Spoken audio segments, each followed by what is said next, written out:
आ गई मैं एक नई कहानी के साथ। अगर आप मेरे चैनल पे नए हैं तो इसको सब्सक्राइब कर लें और कहानी पसंद आए तो लाइक ज़रूर करें। कहानी का शीर्षक है माँ को मिली पहचान। माँ पापा के किसी बात का जवाब क्यों नहीं देती, वह सोचने लगी। लॉकडाउन की वजह से स्कूल के सारे क्लासेस ऑनलाइन ही चल रहे थे। घर के बाकी कामकाजी लोग भी ज़्यादातर वक्त घर पर ही बिता रहे थे, पर कोई भी किचन में माँ की मदद नहीं कर रहा था। सारा दिन उसकी माँ किचन में काम करती। दिन से रात तक वह भाग भाग कर सबकी फरमाइश पूरी करती, पर किसी को भी उसके काम की कदर न थी। आज जब फिर से उसके पापा माँ पर गुस्सा कर रहे थे तो ओवी का मन खिन्न हो उठा। वह सोचने लगी कि ऐसा क्या करूं कि सबके दिल में माँ के काम के प्रति इज्जत का भाव आए। वह सोच में पड़ गई। तभी उसे एक आइडिया आया। वह लपक कर अपने कमरे में गई और अलमारी से अपना कैमरा निकाल कर ले आई। उस दिन वह सारा दिन यूट्यूब पर कुछ सर्च कर रही थी। शाम तक सारा काम निपटाने के बाद रात में वह जल्दी सो गई। कल से उसे अपने काम पर जो लगना था।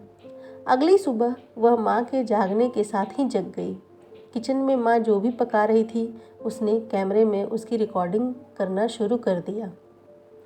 माँ ने पूछा तो उसने जवाब दिया, स्कूल के कुकरी कंपटीशन के लिए रिकॉर्ड कर रही हूँ, ताकि उस वक्त मुझे और मेरी सहेलियों को इससे मदद मिल पाए। आप बस सारे सामग्री और तरीके को भी साथ में बताती जाओ। माँ ने ऐसा ही करना शुरू किया। अब यह रोज़ का काम होने लगा। वह किचन में माँ के साथ रहती, सारे डिशेज रिकॉर्ड करती और बाद में अपनी पढ़ाई पूरी करने के बाद फ़ोन में कुछ करती रहती। इस तरह दिन बीतने लगे। ओवी के साथ समय बिताने से माँ अब थोड़ी खुश सी रहने लगी थी। एक माह बीतने को था। आज मदर्स डे था। ओजस्वी ने कुछ खास करने को सोचा। अपने आसपास रहने वाले दोस्तों की मदद से उसने पूरे हॉल को अच्छे से सजाया। उसके बाद कमरे की लाइट बंद कर दी। आज सुबह से ही ओजस्वी माँ को कहीं नज़र नहीं आई। उन्हें फिक्र होने लगी।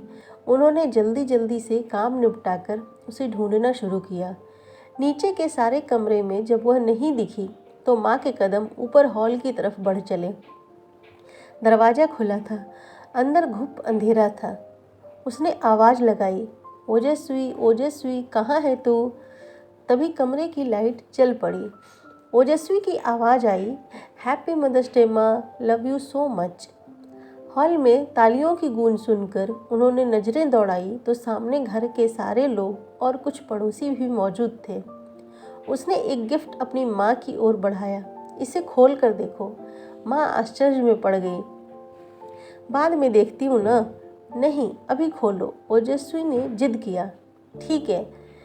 जैसे ही उन्होंने गिफ्ट का रैपर हटाया, उपहार को देख उसके रगों में खुशी की लहर दौड़ गई। अंदर यूट्यूब से आया सिल्वर बटन था, जो उसके 1000 सब्सक्राइबर होने पर मिला था। साथ में ढेर सारी चिट्ठी और ईमेल के प्रिंट आउट थे, जिसमें उनकी कुकिंग स्किल की सराहना की गई थी। उन्होंने चैनल का नाम पढ़ा, कुक विथ नीलम। उनकी आंखों में आश्चर्य मिश्रित भाव थे। उन्हें यकीन ही नहीं हो रहा था कि उनकी छोटी सी बिटिया रानी ने कैसे ये सब कर दिया। तभी ओवी ने अनाउंस किया, ladies and gentleman, here I am presenting Mrs Neelam Gupta, the host of cook with Neelam show. सबने जोरदार तालियों से उनका स्वागत किया। वो भाव विह्वल हो ओजस्वी के गले लग गई। भगवान तुझ सी बेटी सबको दे। पहली बार घर वालों की नज़रों में उसके लिए प्रशंसा का भाव था। ओजस्वी ने अपनी समझदारी से वह कर दिखाया था जो आज तक घर के बड़ों ने भी करने का नहीं सोचा था। ओजस्वी का हाथ थामे माँ का चेहरा गर्व से दमक रहा था। आखिर आज उनकी बेटी ने उन्हें एक नई पहचान जो दी थी।